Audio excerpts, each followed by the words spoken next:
Gunung Lawu menyimpan lebih dari sekadar keindahan. Ada jalur yang tidak boleh dilewati. Jalur yang, jika kau memasukinya, kau tidak akan pernah pulang. Adit datang ke gunung ini bukan untuk sekadar mendaki. Dia mencari ayahnya, yang hilang tanpa jejak bertahun-tahun lalu. Tapi semakin jauh ia melangkah, semakin jelas bahwa ada sesuatu atau seseorang yang tidak ingin mereka kembali. Adit menatap peta usang yang terbentang di meja. Cahaya redup lampu kamarnya menyoroti garis-garis jalur pendakian Gunung Lawu. Di sudut kanan atas peta itu, ada sebuah titik merah yang dilingkari spidol hitam. Tempat itu tidak ada di peta resmi manapun. Dia menghela napas. Sudah belasan tahun berlalu sejak keluarganya menghilang di gunung itu. Orang-orang mengatakan mereka tersesat, hilang tanpa jejak, dan akhirnya dianggap mati. Tapi Adit tidak pernah percaya begitu saja. Sekarang, setelah sekian lama seseorang memberinya informasi baru. Seorang pria tua di sebuah warung kopi di kaki Gunung Lawu memberitahunya tentang jalur yang tidak ada di peta manapun. Jalur terlarang. Jalur yang katanya tidak boleh dilewati oleh siapapun. Kalau kamu sayang nyawa, jangan pernah ke sana, kata pria itu dengan nada serius. Tapi bagi Adit, peringatan itu justru menjadi tantangan. Jika ada satu kemungkinan sekecil apapun bahwa keluarganya masih ada di luar sana, atau setidaknya, ada petunjuk tentang apa yang sebenarnya terjadi, dia harus menemukannya. Adit, kamu yakin mau melakukan ini? Nadine, kekasihnya, duduk di sofa dengan ekspresi khawatir. Adit mengangguk. Aku nggak bisa mundur lagi. Aku harus tahu. Nadine menghela napas panjang. Dia tahu tidak ada gunanya membantah. Jika Adit sudah memutuskan sesuatu, dia tidak akan berubah pikiran. Mereka tidak pergi sendirian. Bersama mereka ada dua sahabat Adit, Reza dan Gilang. Reza adalah orang yang skeptis, tidak percaya pada hal-hal mistis. Sementara Gilang, meskipun sering sok berani, sebenarnya gampang panik kalau sudah berhadapan dengan sesuatu yang tidak bisa dijelaskan dengan akal sehat. Kita naik lewat jalur mana? Tanya Gilang mengikat tali sepatunya dengan erat. Jalur yang tidak biasa, jawab Adit sambil memasukkan peta ke dalam tasnya. Reza mendengus. Jangan bilang kita bakal masuk ke jalur yang katanya terlarang itu. Adit tidak menjawab. Dia hanya melangkah keluar, dan yang lain mengikuti. Mereka berangkat saat fajar membawa perlengkapan secukupnya. Langit masih kelabu saat mereka tiba di base camp pendakian Cemoro Sewu. Seorang pria tua yang duduk di warung di dekat sana menatap mereka lama. Kalian mau naik ke atas? Tanyanya. Adit mengangguk. Iya pak. Jangan macam-macam, kata pria itu lagi. Ada jalur yang tidak boleh dilewati. Adit tersenyum tipis. Kami tahu pak, kami lewat jalur biasa. Setelah mengisi daftar pendakian, mereka mulai berjalan. Jalur awal masih cukup mudah. Tanah padat dengan beberapa akar pohon yang mencuat dari dalam tanah. Udara dingin menusuk kulit, tapi langkah mereka tetap mantap. Di tengah perjalanan, Adit berhenti. Dia mengeluarkan peta dan menatapnya lama. Jalur yang mereka cari harusnya ada di sekitar sini. Kita belok ke sini, kata Adit buat Nadine ragu. Adit, yakin ini jalannya? Adit mengangguk. Reza mendekat dan melirik ke dalam jalur itu. Tidak ada tanda-tanda orang pernah melewatinya. Semak-semak tinggi, pohon-pohon rapat, dan tanahnya lebih basah. Tidak ada papan petunjuk atau jejak. Kaki pendaki lain. Ini bukan jalur resmi, kata Reza dengan nada tajam. Aku tahu, balas Adit singkat. Mereka semua saling pandang. Tapi pada akhirnya, mereka tetap mengikuti Adit. Langkah pertama di jalur itu terasa biasa saja. Tapi semakin jauh masuk, suasana mulai berubah. Udara menjadi lebih dingin, suara burung semakin jarang terdengar. Gilang menggigil.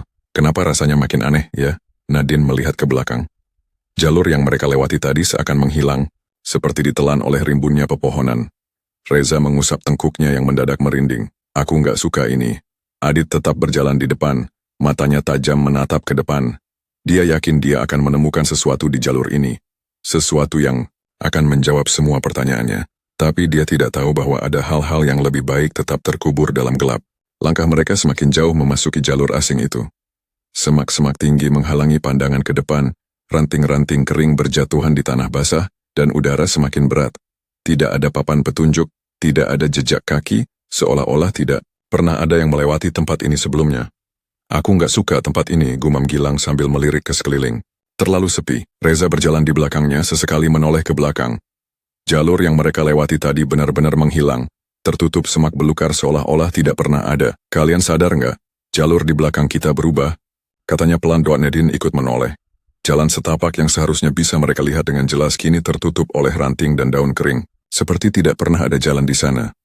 Kita baru beberapa menit masuk ke sini kan? Suara Nadine bergetar. Kenapa jalannya bisa berubah secepat itu?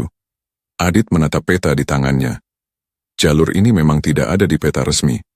Tapi dia yakin arah mereka sudah benar. Kita tetap jalan, kata Adit tegas. Kalau berhenti sekarang kita justru makin panik. Tidak ada yang membantah. Mereka terus berjalan, menembus rimbunnya pepohonan. Matahari mulai tertutup oleh kanopi pohon membuat suasana semakin gelap meskipun masih siang. Setelah beberapa menit berjalan, Reza tiba-tiba mengangkat tangannya. Berhenti, semua langsung diam. Ada apa? Tanya Gilang. Reza menunjuk ke tanah. Ada sesuatu di sana, sebuah sepatu. Bukan sepatu biasa, melainkan sepatu hiking yang sudah lapuk, penuh dengan tanah dan lumut. Ini bukan milik kita, ujar Nadine. Pelan Adit jongkok dan memeriksa sepatu itu. Ada sesuatu di dalamnya. Sebuah kartu identitas yang sudah lusuh, huruf-hurufnya samar. Tapi Adit masih bisa membaca satu hal. Nama di kartu itu. Darmawan. Jantung Adit berdegup kencang. Itu nama ayahnya. Tangannya bergetar saat mengambil kartu itu. Kotor, lembab, tapi masih bisa dikenali. Nadine menatapnya. Adit, ini... Adit menggenggam kartu itu erat. Ini bukan kebetulan. Tempat ini memang menyimpan sesuatu. Kita nggak boleh di sini. Reza mulai terlihat tidak nyaman. Aku nggak peduli apa yang kamu cari, Dit, tapi tempat ini bukan tempat yang harus kita datangi. Belum sempat Adit menjawab, terdengar suara langkah kaki. Mereka semua membeku. Langkah itu terdengar jelas, seperti seseorang berjalan di atas. Ranting-ranting kering. Tapi tidak ada siapapun di sana. Gilang langsung mendekat ke Nadine. Kita nggak sendirian, bisiknya ketakutan. Adit menelan ludah. Dia mencoba meyakinkan dirinya sendiri kalau itu cuma suara hewan liar. Tapi langkah itu terlalu teratur, seperti langkah manusia. Kemudian terdengar sesuatu yang lebih jelas. Bisikan. Suaranya, lirih samar-samar seperti seseorang yang berbicara dari kejauhan. Pergi. Semuanya langsung saling pandang. Apa tadi ada yang ngomong? Tanya Reza dengan suara rendah.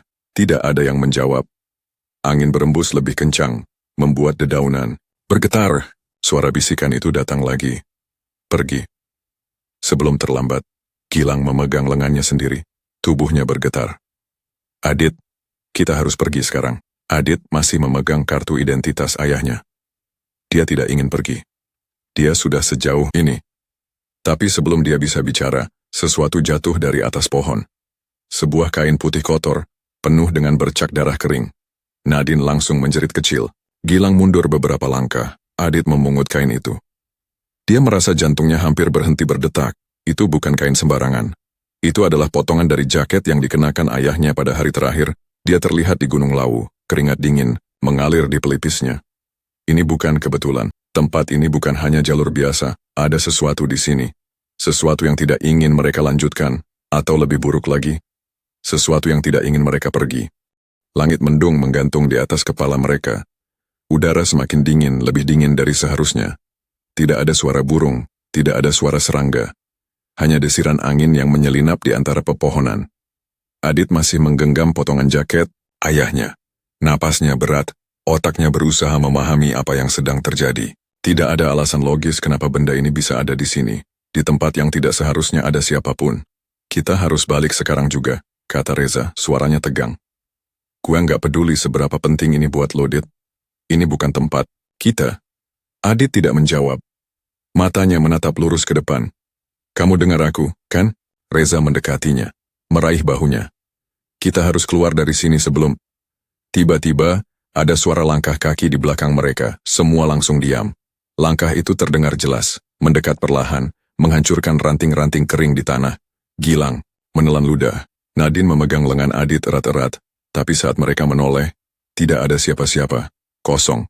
Hanya pepohonan gelap dan semak-semak yang bergoyang tertiup angin. Reza menggerutu, berusaha menenangkan diri. Sial, mungkin cuma suara angin. Baru saja dia selesai bicara, suara itu datang lagi. Kali ini lebih dekat.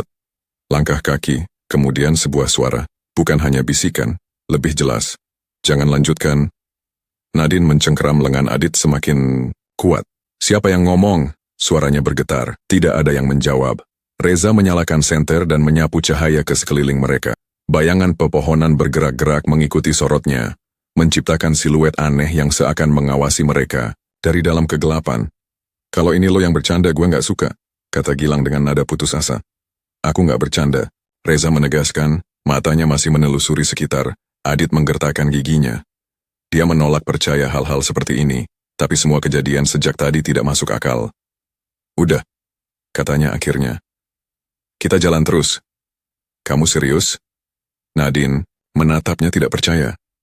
Adit, kita baru saja dengar suara yang jelas-jelas bukan milik kita. Kita bahkan nggak tahu di mana kita sekarang. Adit menatapnya dalam-dalam. Aku nggak bisa berhenti, Nad, aku sudah sejauh ini. Nadine terdiam. Adit menatap 3 sahabatnya satu persatu. Tidak ada yang benar-benar ingin meneruskan perjalanan ini. Tapi mereka juga tahu tidak ada gunanya membujuk Adit untuk kembali. Kalau ada sesuatu yang aneh lagi, kita langsung balik, ujar Reza akhirnya. Adit mengangguk. Itu kompromi yang bisa dia terima. Mereka melanjutkan perjalanan. Langkah-langkah mereka terasa berat. Bukan karena lelah, tapi karena ketakutan yang terus menghantui. Beberapa menit berlalu, tidak ada suara aneh lagi. Hanya desiran angin dan dedaunan yang berjatuhan. Tapi tiba-tiba, Nadine berhenti. Ada apa? Tanya Adit. Nadine tidak menjawab. Dia menatap lurus ke depan, matanya melebar.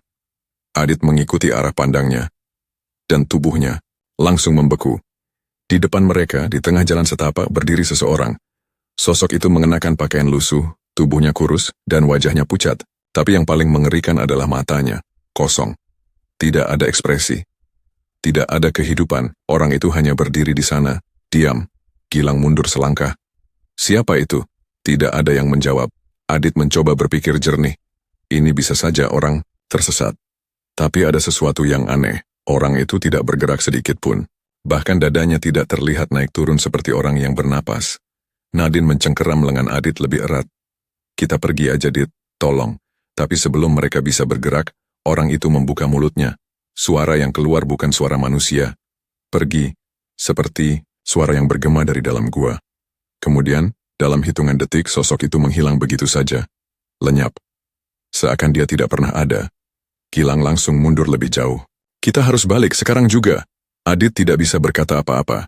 Matanya masih terpaku ke tempat sosok itu berdiri. Tidak ada jejak kaki. Tidak ada tanda-tanda orang pernah berada di sana. Reza menarik tas Adit. Gua nggak peduli apapun lagi, Dit. Kita keluar dari sini. Adit masih ingin menolak. Tapi sesuatu di dalam dirinya mengatakan, Reza benar, mereka harus pergi. Sekarang juga. Tapi saat mereka berbalik arah, napas mereka langsung tercekat. Jalur yang tadi mereka lewati sudah tidak ada lagi. Hanya hutan gelap yang menyelimuti mereka. Dari segala arah, dan dari kejauhan suara itu terdengar lagi. Tidak ada jalan pulang. Tidak ada jalan pulang. Mereka berdiri mematung, menatap hutan yang tiba-tiba terasa lebih gelap dari sebelumnya. Jalur yang tadi mereka lewati kini hilang, digantikan semak-semak lebat yang seolah sudah tumbuh bertahun-tahun. Apa maksudnya ini? Suara Gilang gemetar. Ini nggak mungkin. Reza menoleh ke Adit, wajahnya tegang. Baru tadi kita lewat sini. Jalannya harusnya masih ada. Adit berusaha tetap tenang, meskipun jantungnya berdebar kencang. Ini tidak masuk akal. Tidak ada jalur pendakian yang bisa berubah dalam hitungan menit. Kita nggak boleh panik, katanya. Meskipun dia sendiri mulai merasa takut. Nadine meremas lengannya. Adit, kita harus cari jalan lain. Adit mengangguk. Mereka tidak punya pilihan selain terus bergerak. Berdiam diri hanya akan membuat mereka semakin tersesat. Mereka melanjutkan perjalanan, berusaha menemukan jalur yang bisa membawa mereka kembali. Langkah kaki terdengar lebih berat. Suasana di sekitar semakin aneh, udara terasa lebih dingin, dedaunan di pohon-pohon tampak lebih gelap, dan tidak ada suara hewan sama sekali. Setelah berjalan sekitar 10 menit, mereka menemukan sesuatu, sebuah pondok kayu tua berdiri di antara pepohonan. Bangunannya sudah reot, dengan atap yang hampir roboh dan dinding penuh lumut. Tidak ada tanda-tanda kehidupan di sekitarnya. Sejak kapan ada bangunan di sini? Tanya Gilang heran. Di peta nggak ada tanda kalau ada pondok di jalur ini. Nadine menggigit bibirnya. Aku nggak mau masuk, tapi Adit sudah melangkah, mendekat. Kalau ada orang di dalam, mungkin kita bisa tanya jalan keluar. Reza menatapnya tajam. Lo masih yakin ada orang yang tinggal di tempat kayak gini? Adit tidak menjawab. Dia mengetuk pintu kayu yang lapuk itu. Tidak ada jawaban. Dia mencoba mendorongnya. Pintu itu terbuka dengan suara derit panjang yang menusuk telinga. Ruangan di dalam gelap dan berdebu. Bau tanah lembab menyengat, bercampur aroma kayu lapuk. Ada meja tua di tengah ruangan, dengan beberapa benda berserakan di atasnya. Salah satunya menarik perhatian Adit, sebuah foto hitam putih. Tangannya gemetar saat mengambilnya. Foto itu menunjukkan 5 orang pendaki, berdiri di depan sebuah tenda. Wajah mereka terlihat jelas. Dan salah satu dari mereka adalah ayahnya. Dada Adit terasa sesak. Ini tidak mungkin kebetulan. Apa itu? Nadine bertanya, suaranya lemah. Adit menyerahkan foto itu kepadanya. Ayahku ada di sini. Mata Nadine melebar. Tunggu, itu berarti mereka pernah ada di tempat ini?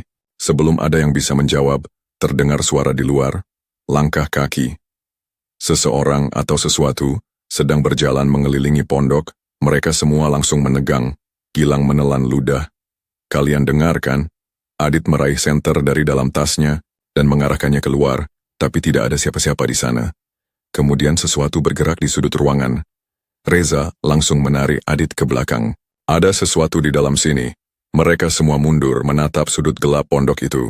Ada sesuatu di sana, sesuatu yang tidak bisa mereka lihat dengan jelas. Lalu, sebuah suara terdengar dari dalam kegelapan. Kalian seharusnya tidak ke sini. Suara itu dalam dan berat. Bukan suara manusia. Tanpa berpikir panjang, mereka semua langsung berlari keluar pondok. Nafas mereka memburu, tubuh mereka gemetar. Tapi saat mereka menoleh ke belakang, pondok itu sudah tidak ada, hanya hutan kosong. Seakan bangunan itu tidak pernah ada di tempat itu sebelumnya. Gilang hampir pingsan. Gue udah bilang ini tempat terkutuk. Adit mencoba mengatur napasnya. Ini bukan sekadar jalur biasa. Ini bukan sekadar perjalanan mencari jawaban. Mereka telah masuk ke sesuatu yang lebih besar, lebih kelam dari yang mereka bayangkan. Dan sekarang, mereka tidak bisa keluar. Mereka terus berjalan tanpa arah. Tidak ada lagi jalur yang jelas, hanya hutan lebat yang seolah semakin menelan mereka ke dalamnya. Adit berjalan di depan, pikirannya penuh dengan pertanyaan yang tidak bisa ia jawab. Foto yang ia temukan tadi masih ada di tangannya. Wajah ayahnya di dalam gambar itu terlihat begitu nyata, seperti sedang tersenyum kepadanya. Tapi bagaimana bisa foto itu ada di sana? Siapa yang meninggalkannya? Dan lebih penting lagi, kenapa pondok itu menghilang begitu saja? Adit, suara Nadine membuyarkan lamunannya. Kita harus berhenti sebentar, kita butuh istirahat.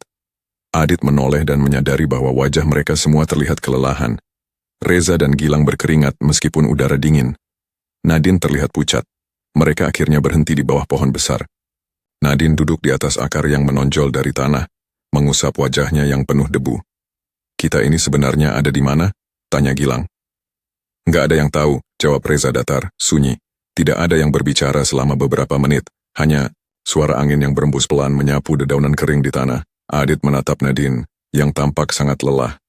Ada sesuatu di matanya, sesuatu yang tidak pernah ia perhatikan sebelumnya. Apa kamu baik-baik saja? Tanyanya pelan. Nadine tidak langsung menjawab. Dia menunduk memainkan ujung jaketnya dengan gelisah. Aku takut, Dit, katanya akhirnya. Aku tahu kamu ingin mencari tahu tentang ayahmu, tapi ini bukan lagi soal itu. Kita nggak bisa keluar dari sini. Adit terdiam. Dia tahu Nadine benar, tapi bagaimana caranya dia bisa berhenti sekarang? Bagaimana caranya dia bisa menyerah setelah semua yang sudah mereka lalui? Reza tiba-tiba tertawa kecil. Kalian berdua ini dari dulu sama aja, katanya. Adit menatapnya. Apa maksudmu? Reza menghela napas panjang. Dulu sebelum lo jadian sama Nadine, dia selalu bilang ke gue kalau lo terlalu keras kepala. Selalu nekat ngelakuin apa yang lo mau, nggak pernah dengerin orang lain. Adit tidak mengatakan apa-apa. Tapi tetap aja, dia selalu ada di samping lo, lanjut Reza. Entah itu bodoh atau setia, gue juga nggak tahu. Nadine tersenyum kecil, meskipun matanya masih penuh kekhawatiran. Gilang tiba-tiba menatap mereka, bergantian. Gue nggak ngerti sih, tapi kenapa rasanya kayak ada sesuatu yang nggak pernah kita tahu? Reza mengangkat alis. Maksud lo? Gilang menghela napas. Nggak tahu. Dari dulu gue ngerasa ada yang aneh sama hubungan Adit dan Nadine. Nadine langsung menegang. Maksud kamu apa? Gilang menatapnya dengan serius. Gue bukan orang yang peka soal hubungan orang lain. Tapi gue tahu satu hal, lo bukan cuma pacar Adit, Nadine. Lo juga tahu sesuatu tentang keluarganya, kan? Hening Adit menatap Nadine, menunggu jawabannya. Nadine menunduk, menghindari tatapan mereka semua. Aku? Jadi lo tahu sesuatu? Suara Reza tajam. Apa yang lo sembunyikan dari kita? Adit merasa dadanya semakin sesak. Nadine, kalau kamu tahu sesuatu tentang keluargaku, kamu harus bilang sekarang. Nadine menggigit bibirnya, lalu akhirnya menghela napas panjang. Aku pernah bertemu dengan ayahmu sebelum dia menghilang, katanya, pelan. Dunia Adit seakan berhenti berputar. Apa? Nadine mengangguk, suaranya bergetar. Aku belum cerita sama kamu karena aku takut kamu bakal marah. Adit menatapnya tanpa berkedip. Jelaskan. Nadine menelan ludah, lalu mulai berbicara. Waktu aku kecil, aku dan keluargaku sering liburan ke daerah dekat Gunung Lawu. Aku nggak sengaja bertemu dengan ayahmu beberapa kali di sana. Dia sering mendaki, dan waktu itu, aku dengar sesuatu yang aneh. Reza dan Gilang ikut mendengarkan. Jangan serius. Ada orang yang bilang kalau ayahmu bukan sekadar pendaki biasa, lanjut Nadine. Dia mencari sesuatu di gunung ini. Sesuatu yang nggak seharusnya dicari. Adit mengepalkan tangannya. Kenapa kamu nggak pernah bilang ini sebelumnya? Nadine menatapnya penuh rasa bersalah. Karena aku nggak mau kamu datang ke sini. Aku tahu kamu bakal cari tahu, aku tahu kamu bakal nekat. Aku takut kamu bakal bernasib sama seperti ayahmu. Adit merasa amarah dan kebingungan bercampur jadi satu. Selama ini Nadine tahu sesuatu tentang keluarganya tapi dia memilih diam. Jadi, ini bukan sekadar pencarian ayahku, kata Adit pelan. Ada sesuatu yang lebih besar. Nadine mengangguk. Dan sekarang kita terjebak di dalamnya. Tidak, ada yang berbicara lagi setelah itu. Mereka semua kini sadar bahwa perjalanan ini bukan sekadar kesalahan. Mereka telah masuk terlalu dalam ke sesuatu yang lebih gelap, sesuatu yang sudah menunggu mereka sejak lama. Dan sekarang, tidak ada jalan kembali. Langit semakin gelap, padahal seharusnya masih sore. Kabut mulai turun menyelimuti pepohonan dan membuat pandangan semakin terbatas. Udara dingin menusuk tulang, tetapi bukan itu yang paling mengganggu mereka. Ada perasaan tidak nyaman yang terus mengintai, seperti ada sesuatu yang mengawasi mengikuti langkah mereka dari dalam kegelapan. Gue nggak suka ini, gumam Gilang, memeluk tubuhnya sendiri. Reza menoleh ke belakang. Rasanya dari tadi kita muter di tempat yang sama. Adit mengepalkan tangannya. Dia mencoba tetap berpikir jernih, tapi kepalanya penuh dengan pertanyaan tentang ayahnya. Tentang Nadine, yang selama ini menyembunyikan sesuatu darinya. Tentang jalur yang mereka lewati, yang tidak seharusnya ada.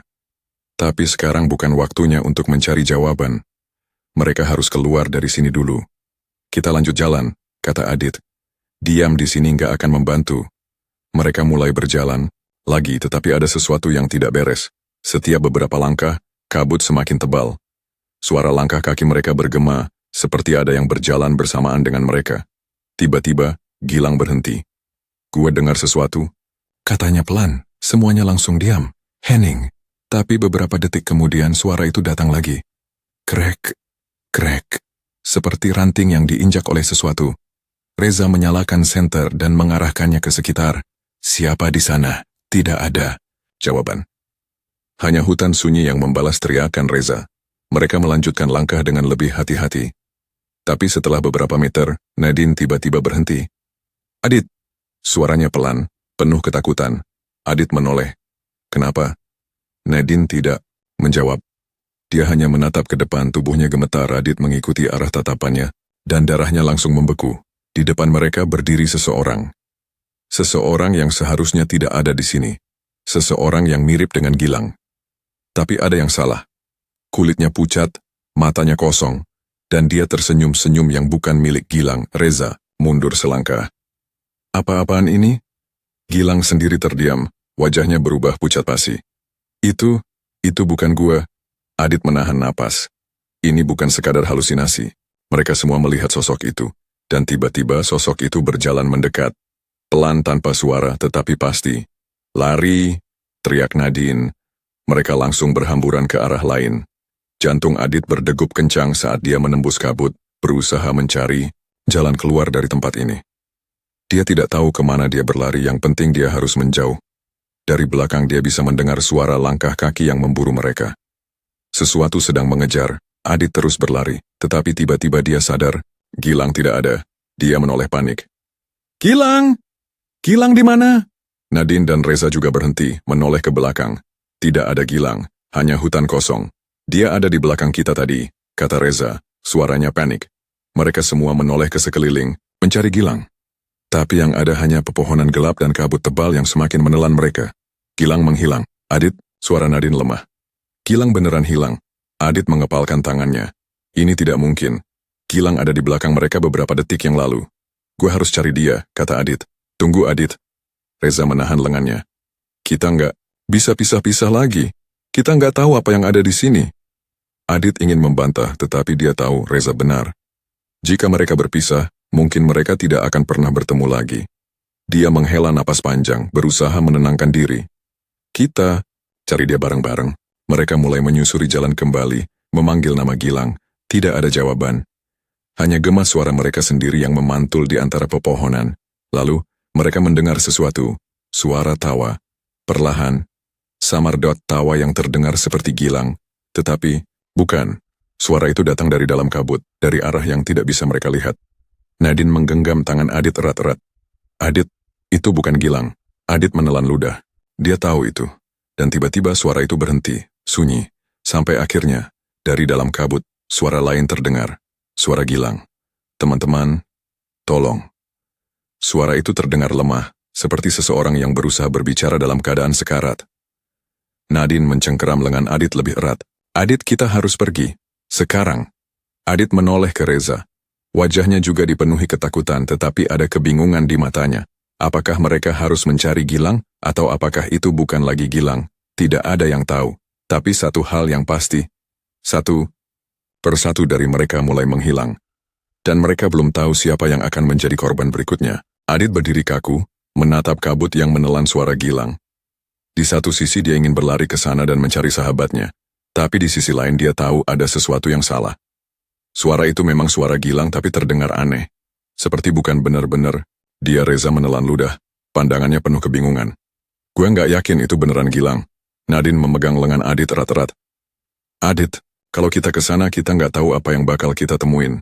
Adit mengertakkan gigi. Ini sahabatnya. Dia nggak mungkin meninggalkannya begitu saja. Gilang, teriak Adit. Di mana lo? Hening. Lalu suara itu datang lagi. Tolong, aku kedinginan. Suaranya lebih lirih, lebih pelan. Tapi sekarang, suaranya tidak hanya datang dari satu arah. Seolah bergema dari beberapa titik sekaligus. Reza menarik napas tajam. Sial, ini jebakan. Nadine semakin ketakutan. Adit, kita harus pergi. Adit mengepalkan tangan mencoba berpikir jernih. Jika mereka masuk ke kabut tanpa tahu arahnya, mereka juga bisa tersesat. Atau lebih buruk lagi, mereka tidak akan kembali. Tapi dia juga tidak bisa membiarkan Gilang sendirian. Dia menarik napas dalam-dalam. Oke, kita mundur dulu. Kita cari tempat lebih aman, lalu pikirkan cara nyari Gilang. Reza mengangguk setuju, dan Nadine terlihat sedikit lega. Mereka mulai berjalan mundur, menjauhi kabut. Tapi baru beberapa langkah, sesuatu berubah. Kabut di depan mereka juga semakin tebal. Jalur yang tadi mereka lewati menghilang. Mereka berhenti. Jantung Adit mulai berpacu lebih cepat. Apa-apaan ini? Kita nggak bisa keluar, kata Nadine. Suaranya nyaris berbisik. Kabut itu bukan kabut biasa. Seolah-olah sedang memaksa mereka untuk tetap berada di dalam. Lalu, terdengar suara langkah kaki. Perlahan, berat. Bukan suara Gilang. Seseorang atau sesuatu sedang berjalan ke arah mereka. Dari dalam kabut Reza langsung menyalakan senter dan mengarahkannya ke depan. Cahaya itu bergetar di tangannya. Adit menegang. Ada sosok yang mulai muncul dari kabut. Seorang pria tingginya sekitar 170 cm, tubuhnya kurus, dan pakaiannya lusuh. Wajahnya familiar. Nadine mencengkeram lengan Adit lebih kuat. Adit, itu... Adit tidak bisa berkata apa-apa. Orang itu mirip ayahnya. Tapi ada yang salah, matanya kosong. Wajahnya tidak menunjukkan emosi sama sekali. Dan yang paling mengerikan, dia tidak berpijak di tanah. Kakinya melayang beberapa sentimeter di atas tanah. Adit merasakan darahnya membeku. Ayah? Sosok itu tidak menjawab. Dia hanya berdiri.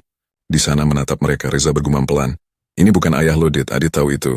Tapi melihat sosok itu berdiri di sana, dengan wajah yang begitu mirip dengan seseorang yang selama ini ia cari, membuatnya tidak bisa bergerak. Kemudian, sosok itu tersenyum. Senyum yang aneh. Tidak wajar.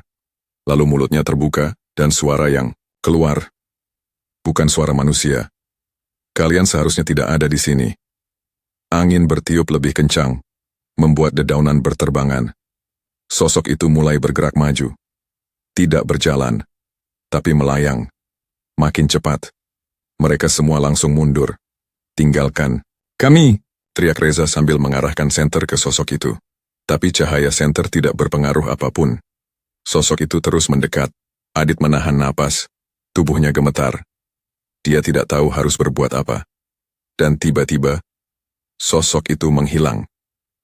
Kabut di sekeliling, Mereka juga perlahan menipis, mereka semua saling berpandangan, napas terengah-engah. Apa yang baru saja terjadi? Tanya Nadine. Wajahnya masih pucat, Adit masih belum bisa bicara. Dia masih terguncang. Itu bukan ayahnya. Tapi kenapa dia bisa melihat sosok itu? Reza menghela napas panjang. Kita harus cari Gilang dan keluar dari tempat ini. Apapun yang terjadi di sini, semakin lama kita bertahan, semakin buruk. Adit hanya bisa mengangguk. Dia tahu satu hal. Jalur ini bukan jalur biasa. Dan mereka bukan hanya tersesat. Mereka sedang masuk ke dalam sesuatu yang tidak seharusnya mereka ganggu. Sesuatu yang tidak pernah pergi dari Gunung Lawu. Adit, Nadine, dan Reza masih berdiri di tempat yang sama. Napas mereka terengah-engah. Bukan hanya karena lelah, tapi juga karena ketakutan yang semakin menusuk. Tidak ada yang berbicara selama beberapa menit. Suara angin yang meniup pepohonan terdengar seperti bisikan halus yang tidak bisa mereka pahami. Gilang masih belum ditemukan. Adit menatap kabut yang mulai menipis di sekeliling mereka. Dalam pikirannya, kejadian tadi masih belum bisa ia terima sepenuhnya. Adit, suara Nadine pelan. Dia menoleh. Nadine tampak ragu, tapi akhirnya berkata, "Apa yang kita lihat tadi, itu bukan ayahmu." Adit mengangguk. "Aku tahu." Reza meremas rambutnya sendiri, frustrasi. "Gue nggak ngerti lagi. Kita udah berusaha cari jalan keluar, tapi kita terus balik ke tempat yang sama.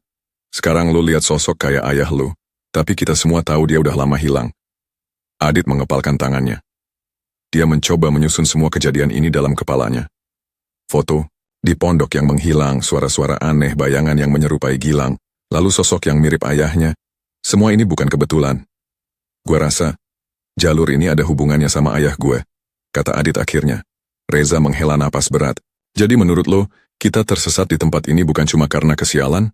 Adit mengangguk. "Ini lebih dari itu. Ada sesuatu yang terjadi di sini. Sesuatu yang berhubungan sama hilangnya ayah gue." Nadine menggigit bibirnya. "Tapi, apa?" Sebelum Adit bisa menjawab, terdengar sesuatu dari kejauhan. Suara langkah kaki. Tapi bukan hanya satu. Banyak. Mereka semua langsung menegang. Adit memicingkan matanya, berusaha melihat ke dalam kegelapan di antara pepohonan. Cahaya bulan yang redup hanya memberikan siluet samar. Lalu dari antara pepohonan sesuatu muncul. Bukan satu orang, banyak orang. Mereka semua mengenakan pakaian lusuh. Beberapa di antaranya robek dan kotor seperti sudah lama ditinggalkan. Wajah mereka kosong. Mata mereka hitam pekat, tidak memiliki cahaya kehidupan sama sekali. Nadine menahan napas. "Adit, siapa mereka?" Adit tidak bisa menjawab. Orang-orang itu berdiri dalam diam, tidak bergerak, hanya menatap mereka. Lalu, satu dari mereka, seorang pria tua dengan wajah penuh luka, melangkah maju. "Apa yang kalian cari?" Suaranya terdengar dalam, serak, seperti suara seseorang yang sudah terlalu lama tidak berbicara. Adit menelan ludah. Kami hanya ingin keluar dari sini." Pria tua itu tersenyum kecil. "Tidak ada jalan keluar bagi yang sudah masuk." Jantung. Adit mencelos, Reza mengumpulkan keberanian untuk bicara. "Apa maksud lo?" Pria itu memiringkan kepalanya sedikit. "Kalian sudah melihat sesuatu yang seharusnya tetap tersembunyi. Kalian sudah membangunkan yang seharusnya tetap tidur." Adit merasakan bulu kuduknya berdiri. Dia ingin bertanya lebih lanjut, tetapi sebelum dia bisa membuka mulut, pria tua itu menunjuk langsung ke arahnya. "Kamu, anak Darmawan?" "Bukan." Darah Adit terasa membeku di tempat. Bagaimana dia tahu nama ayahnya? "Ayahmu datang ke tempat ini bertahun-tahun yang lalu," lanjut pria itu. "Dan dia melakukan kesalahan." Adit merasakan jantungnya berdegup lebih cepat. "Kesalahan apa?" Pria tua itu tidak langsung menjawab. Dia menatap Adit lama, lalu berkata dengan suara lebih rendah. "Ayahmu mencari sesuatu yang bukan miliknya, sesuatu yang seharusnya tidak disentuh oleh manusia." Reza menggelengkan kepala. "Tunggu, lo ngomong apa sih? Kita nggak ngerti." Pria tua itu tidak mempedulikan Reza. Tatapannya masih tertuju pada Adit. "Kau ingin tahu apa yang terjadi pada ayahmu?" Adit menelan ludah. "Iya." Pria tua itu tersenyum tipis. "Maka kau harus siap menerima kenyataan." Tiba-tiba udara di sekitar mereka menjadi lebih dingin. Dan dalam sekejap semuanya berubah. Kabut di sekitar mereka bergerak seperti hidup, mengelilingi mereka dengan cepat. Lalu mereka tidak lagi berada di hutan. Adit merasa tubuhnya kaku. Di sekelilingnya kini ada perkemahan tua. Beberapa tenda berdiri di tengah tanah berbatu.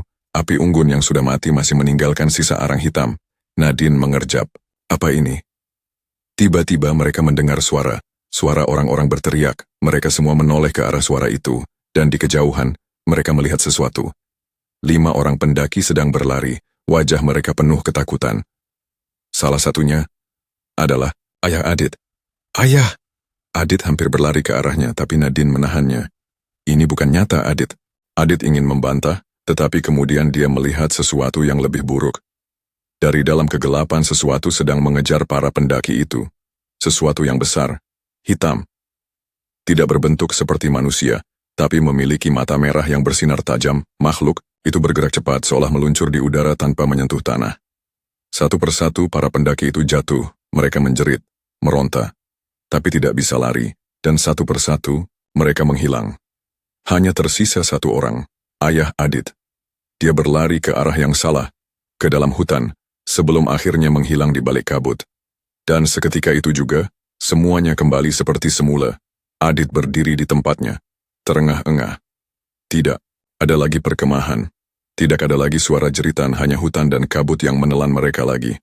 Pria tua itu masih berdiri di sana, menatap Adit dengan tatapan penuh arti. Sekarang kau tahu, katanya pelan. Adit masih sulit bernapas. Semua ini terlalu banyak. Ayahmu tidak hilang karena tersesat, lanjut pria tua itu. Dia diambil, sama seperti teman-temannya. Nadine menatap Adit dengan ngeri. Adit, ini berarti Adit tidak bisa berkata apa-apa. Kini dia tahu, ayahnya tidak pernah hilang. Ayahnya tidak pernah kembali, karena dia sudah menjadi bagian dari kutukan ini.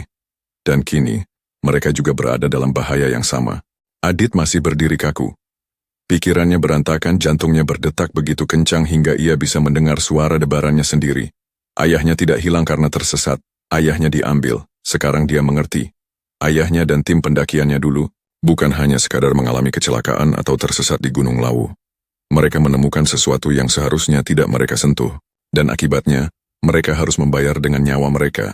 Dan sekarang Adit dan teman-temannya berada dalam situasi yang sama. Lo yakin kita masih bisa keluar dari sini? Suara Reza terdengar berat, nadanya lebih serius dari sebelumnya. Tidak, ada yang menjawab. Adit menoleh ke pria tua yang masih berdiri di depan mereka. Kalau ayah saya diambil, bagaimana saya bisa membawanya kembali? Pria itu tersenyum tipis. Pertanyaan yang salah, anak muda. Adit mengerutkan kening. Maksudnya, pria tua itu melangkah mendekat. Kau tidak bisa membawanya kembali. Adit mengepalkan tangannya. Lalu, untuk apa semua ini? Aku datang ke sini untuk mencari jawaban, tapi yang kudapat hanya ketakutan dan kebingungan. Pria itu tidak menjawab, matanya hanya menatap lurus ke Adit, dalam seperti sedang membaca sesuatu yang lebih dalam dari sekadar emosi. Kalian harus pergi sebelum jalur ini benar-benar menelan kalian. Kata-katanya sederhana, tapi terasa begitu nyata. Nadine mencengkeram, lengan Adit erat-erat. Adit, kita harus keluar dari sini, Gilang udah hilang, aku nggak mau kehilangan kamu juga. Adit ingin membantah, tapi suara Nadine terdengar terlalu tulus. Dia sudah kehilangan ayahnya. Dia tidak bisa kehilangan orang-orang yang masih bersamanya. Reza menarik napas panjang. Oke, lo tahu jalan keluarnya atau enggak? Tanyanya kepada pria tua itu. Pria itu diam sejenak lalu mengangkat tangannya dan menunjuk ke arah yang gelap. Jalur ini tidak bisa kalian lihat, tapi ada. Adit mengikuti arah telunjuknya. Tidak ada apa-apa di sana, hanya hutan lebat yang semakin pekat dalam kabut. Tetaplah berjalan ke arah ini. Apapun yang terjadi, jangan berhenti, jangan menoleh, jangan tergoda oleh suara-suara yang memanggil. Adit menatap pria itu dengan ragu. Kenapa kamu membantu kami? Pria itu tersenyum tipis. Karena aku pernah ada di posisi kalian, tidak ada waktu untuk bertanya lebih lanjut. Adit memberi isyarat kepada Nadine dan Reza untuk mulai berjalan. Mereka berjalan perlahan, mengikuti arahan pria itu. Hutan terasa lebih dingin. Kabut semakin menebal tetapi mereka terus melangkah. Langkah demi langkah, suasana semakin mencekam. Tidak ada suara burung, tidak ada suara angin, hanya keheningan yang menyiksa. Lalu sesuatu terjadi. Langkah Adit langsung terhenti. Itu suara Gilang.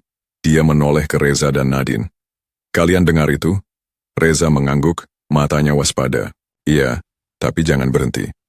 Teman-teman, aku di sini. Suara Gilang terdengar lagi. Kali ini lebih jelas. Seperti suara seseorang yang sedang kesakitan, memohon pertolongan. Adit mengepalkan tangannya. Bagaimana kalau itu benar-benar Gilang? Dia tidak bisa membiarkan sahabatnya tertinggal di sini. Adit, jangan.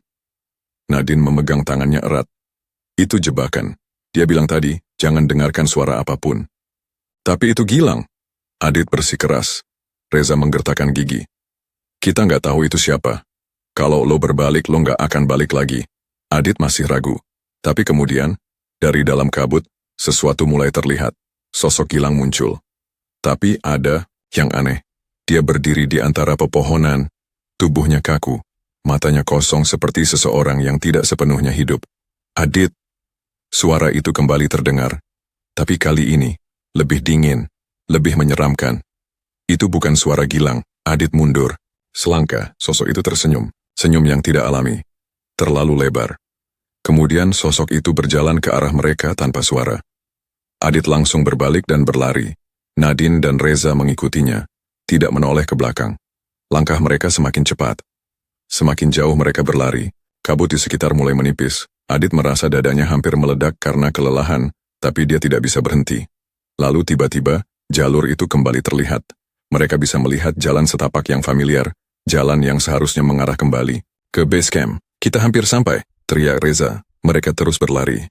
Langkah kaki mereka berpacu dengan detak jantung yang seolah ingin meledak. Lalu, mereka berhasil keluar. Kabut hilang. Hutan di belakang mereka berubah. Tidak ada lagi pepohonan gelap, tidak ada lagi suara aneh. Hanya jalur pendakian biasa. Nafas, mereka tersengal. Tidak ada yang berbicara. Mereka hanya berdiri di sana, masih tidak percaya bahwa mereka benar-benar selamat. Tapi Adit tahu satu hal. Mereka selamat. Tapi tidak semua dari mereka bisa pulang. Gilang tidak pernah keluar dari sana. Dan Adit tidak yakin apakah dia masih bisa diselamatkan, atau dia sudah menjadi bagian dari kutukan jalur terlarang itu. Mereka akhirnya keluar dari hutan. Adit, Nadine, dan Reza berdiri di tepi jalur pendakian resmi. Udara yang tadi terasa begitu dingin kini kembali normal. Suasana hutan yang mencekam, seakan menghilang dalam sekejap, berganti dengan keheningan yang terasa lebih nyata. Tapi mereka tidak merasa lega. Karena mereka kembali tanpa Gilang. Reza duduk di tanah, napasnya masih tersengal. Sial, gua nggak percaya kita benar-benar keluar. Nadine menoleh ke Adit. Wajahnya dipenuhi kelelahan, matanya masih memerah karena ketakutan dan kesedihan. Adit, kita benar-benar kehilangan dia ya? Adit tidak menjawab. Matanya menatap ke dalam hutan. Jalur yang tadi mereka lewati sudah kembali seperti semula, seperti tidak pernah terjadi apa-apa. Seakan hutan ini menelan Gilang dan menutup semua jejaknya. Adit mengepalkan tangannya. Ini tidak benar. Mereka tidak boleh meninggalkan Gilang. Aku harus kembali. Nadine langsung menatapnya dengan panik. Apa? Adit enggak, kita baru aja keluar dari sana. Reza berdiri dan menatap Adit seolah dia gila. Lo dengar diri lo sendiri? Kita hampir mati di dalam sana dan lo mau balik? Adit menatap mereka dengan tajam. Aku nggak bisa ninggalin Gilang di sana. Reza menggeleng cepat. Gilang udah nggak ada, Dit. Kita nggak tahu apa yang terjadi sama dia, dan kita juga nggak tahu apa yang sebenarnya ada di hutan itu. Nadine menggenggam tangan Adit. Suaranya penuh emosi. Adit, kalau kamu masuk lagi kamu nggak akan kembali. Adit tahu mereka benar. Tapi dia tidak bisa menerima kenyataan ini begitu saja. Gilang adalah sahabatnya. Bagaimana dia bisa pulang dan berpura-pura semua ini tidak pernah terjadi? Dia menoleh ke dalam hutan, hening. Tidak ada suara. Tidak ada tanda-tanda kehidupan. Hutan ini sudah menelan ayahnya bertahun-tahun lalu. Sekarang ia menelan Gilang. Dan Adit sadar, tidak ada yang bisa ia lakukan. Gilang tidak bisa diselamatkan, hatinya terasa kosong. Perlahan, dia menutup matanya. Berusaha menahan perasaan hancur yang mulai merayap. Lalu, tanpa berkata apa-apa lagi, dia berbalik. Langkahnya berat, tapi dia terus berjalan menjauh dari hutan itu. Nadine dan Reza mengikutinya, tidak ada yang berbicara. Mereka semua tenggelam dalam pikiran masing-masing.